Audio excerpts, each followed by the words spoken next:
नमस्कार दोस्तों, exam oriented online classes में एक बार पुनः आपका स्वागत है। आज हम मध्य प्रदेश लोक सेवा आयोग के चतुर्थ पेपर के बारे में डिस्कस करने वाले हैं। दोस्तों, यह पेपर है जो 3 पेपर हुए हैं उनसे थोड़ा सा अलग है। यहाँ पर पूर्णांक 200 है, जो कि हमने पिछले पेपरों में देखा था 300 नंबरों का पूर्णांक है। तो सबसे पहले 3 नंबर वाले 15 क्वेश्चन आते हैं, उनके बारे में बात करते हैं। सबसे पहले ही क्वेश्चन है, शासन में मूल्यों में के महत्व को बताइए। तो सबसे पहली बात, शासन के मूल्य होते हैं जो नैतिक मूल्य, उनके महत्व को हमें समझाना है। तो मूल्य क्या होते हैं? मूल्य वो होते हैं जो किसी भी समाज के लक्ष्य एवं आदर्श होते हैं, जिनकी प्राप्ति की अपेक्षा समाज अपने सभी सदस्यों से करता है। अगर उसके महत्व की बात बताए तो उसमें निस्वार्थता, ईमानदारी, सत्यनिष्ठा, यह सभी मूल्यों में होना चाहिए। दूसरी बात करें तो तुलसीदास जी के स्वांतः सुखाय की विशिष्टता का उल्लेख है, समझाइए। तो तुलसीदास जी एक ऐसे कवि थे जिन्होंने अपने जीवन को इस ढंग से स्पर्श किया था कि वो उसे कवि से ऊंचे उठकर ऋषि हो गए थे। उन्होंने स्वांतः सुखाय तुलसी रघुनाथ गाथा, इसका मतलब होता है कि सीधा सा अर्थ है कि मैं अपने सुख के लिए कथा कर रहा हूँ, लेकिन इससे दूसरों को सुख मिले, इसके लिए भी तुलसीदास जी ने कोई भी कमी नहीं छोड़ी थी। उन्होंने इस बात की पुष्टि किया है। भारत में भ्रष्टाचार में अंकुश लगाने वाले प्रमुख संस्थानों के नाम लिख दीजिए। तो CBI, केंद्रीय जांच ब्यूरो, राज्य सतर्कता आयोग, लोकपाल तथा लोकायुक्त संस्था, 3 इन चीज़ों की बात हम कर सकते हैं। चौथी बात करें, सत्य एवं ईश्वर के संबंध में गांधी जी के विचार। तो गांधी जी ने ही बोला था कि सत्य ही ईश्वर है। सत्य को ईश्वर से ज़्यादा मतलब दिया, क्योंकि अक्सर देखते हैं कट्टरता के कारण समाज में दंगे होते हैं। ईश्वर के बदले सत्य को अधिक मान्यता देना चाहिए, यह गांधी जी के विचार थे। अगर हम बात करें अब 5वें नंबर की, तो पारदर्शिता क्या है? तो पारदर्शिता का सीधा मतलब होता है खुलापन, सूचना को आसानी से प्राप्ति और उत्तरदायित्व। लोकतांत्रिक राजनीतिक व्यवस्था में जवाबदेही और पारदर्शिता दोनों एक बुनियादी मूल्य होते हैं। जैन मतानुसार के अनुसार त्रिरत्न क्या होते हैं? तो जैन मतानुसार ज्ञान महावीर स्वामी के त्रिरत्न थे, सम्यक ज्ञान, सम्यक दर्शन, सम्यक चरित्र, ये त्रिरत्न जैन धर्म के कहलाते हैं। अब अगर हम बात करें तो उद्देश्य पर दृष्टिकोण से प्लेटो के विचार को समझाइए। तो प्लेटो जी ने उद्देश्य के संबंध में कुछ बातें रखी थी। अवाचक संचार की बात करें तो अवाचक संचार से आप क्या समझते हैं? अवाचक संचार का मतलब होता है कि बिना शब्दों के प्रयोग से व्यक्त करना, या फिर दृश्य संकेत बोल सकते हैं, ध्वनि संकेत बोल सकते हैं, बॉडी लैंग्वेज जिसे हम दैहिक भाषा भी कहते हैं। अगर हम 8वें क्वेश्चन की बात करें तो अवाचक संचार से आप क्या समझते हैं? इसी बात को हमने समझा। अब बात करें पाश्चात्य शिक्षा के संबंध में, स्वामी दयानंद सरस्वती ने अवधारणाएं दी थी। नैतिक मार्गदर्शन किसे कहते हैं? यह क्वेश्चन नंबर 10वां था।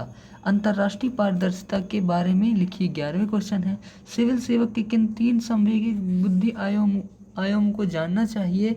यह बात है कि भावों को समझने में सहायता मिलती है, सहयोग की भावना और सहानुभूति का विकास होता है, घटना के स्थल पर खुद को रखकर हम वह समझ विकसित करते हैं। अगर हम बात करें जवाबदेही के उपकरणों को लिखिए, यह 13वां क्वेश्चन था।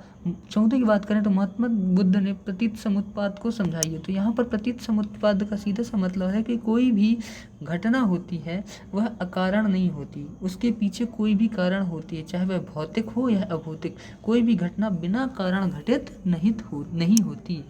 दीनदयाल उपाध्याय के अनुसार कर्तव्य एवं अधिकार को समझाइए। तो यह सभी क्वेश्चन 3 नंबर वाले 15 क्वेश्चन थे। बात करें तो खंड बा में, तो इसमें स्वामी विवेकानंद किस लिए जाने जाते हैं? तो उनके आदर्शों के बारे में जाने जाते हैं, उनके बारे में चर्चा करना था। विसल ब्लोवर सुरक्षा बिल 2015 का महत्व और उनके मूल प्रावधानों को समझाना था।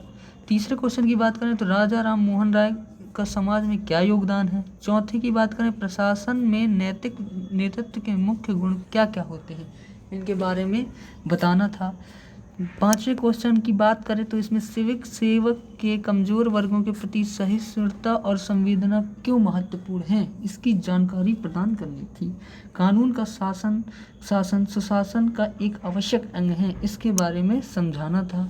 7वें की बात करें तो स्वतंत्र आधुनिक भारत में के इतिहास में डॉक्टर BR अम्बेडकर का क्या योगदान है, यह बात हमें बतानी थी।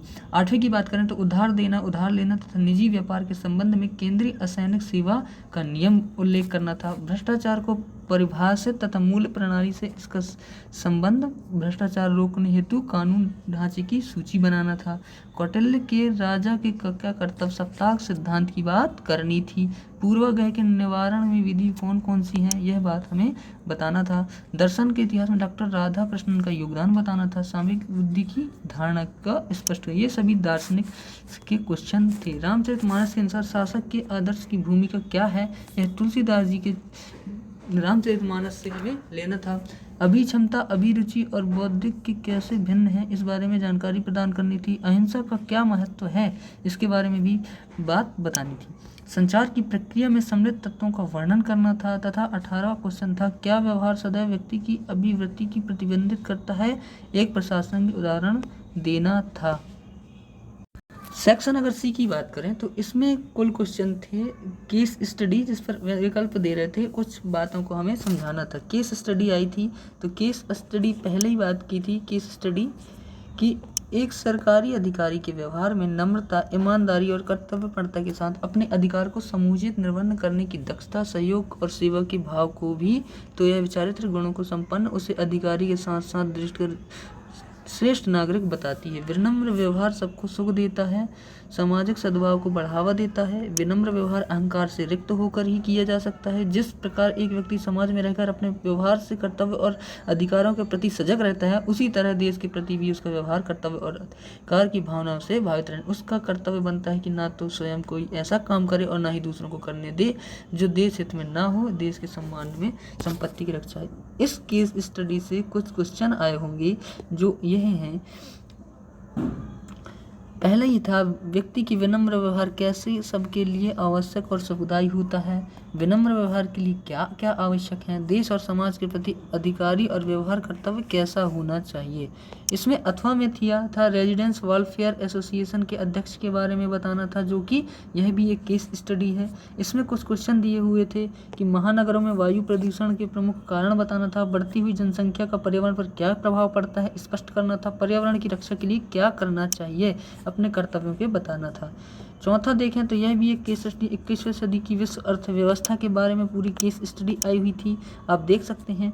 इसमें कुछ प्रश्न थे, उपयुक्त विषय उद्देश्य को स्पष्ट करना था, सूचना तकनीकी के महत्व को बताना था, यहाँ सर्वव्यापता का आशय स्पष्ट करना था तथा आज कैसी जनशक्ति की जरूरत है, इसके बारे में भी एक्सप्लेन करना था। 21वीं सदी में कैसे संचार प्रणाली का ज्ञान आवश्यकता है, इसके बारे में संपूर्ण जानकारी प्रदान करनी थी। तो दोस्तों धन्यवाद। अगर आपको हमारी वीडियो अच्छी लगे तो प्लीज़ लाइक एवं सब्सक्राइब जरूर करें तथा शेयर करना ना भूलें। धन्यवाद।